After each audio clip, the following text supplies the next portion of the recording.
I'm very grateful in retrospect to a great many people as I look back over my own life story. But one group to which I feel particular gratitude is my Sunday school teachers. I'm sure that they must have been very disheartened on a lot of occasions, and I know that especially as we grew older as a group within the church. My friends in the Sunday school and I gave them a bit of a hard time. But I was at a funeral recently. There were 4 of us there, all involved actively in the church, who were all part of that crowd. But what I'm really grateful for is the fact that these long-suffering adults who spent their time teaching us in Sunday school told us stories. They told us stories like we've just had in Luke chapter 5 about Jesus advising the fishermen to go back out and cast their nets again. They told us these stories when we were at the right age to understand and to appreciate them. We'd hear the story, and then there would be some kind of activity. We'd draw a picture or colour something in, and the story would come alive, and it was reinforced in our minds. And I can remember very vividly dealing with this story. Jesus, who wasn't a fisherman, told the disciples to go back out and fish again when they'd fished all night and caught nothing. They did what he said and they caught fish, and the whole thing takes on the idea of the miraculous, but you never quite know what's going on.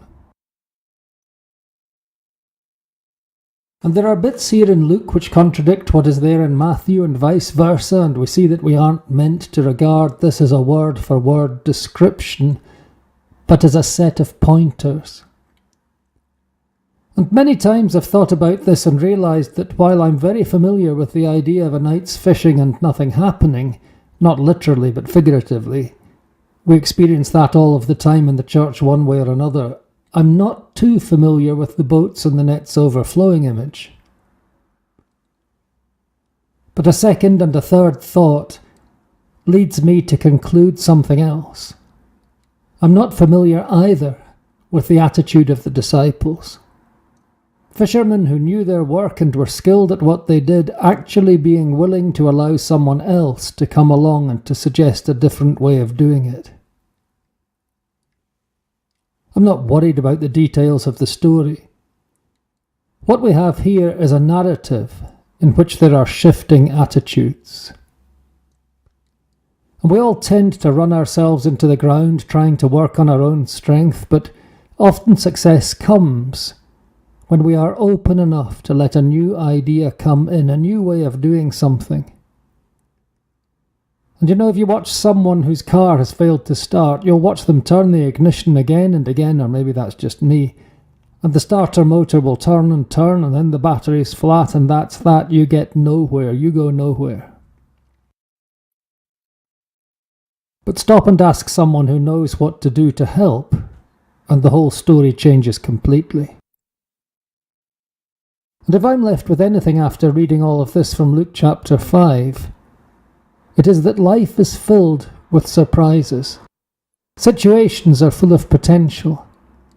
And the biggest barrier to seeing, doing, understanding, and experiencing the fruit and the fulfillment of all of that surprise and potential is ourselves.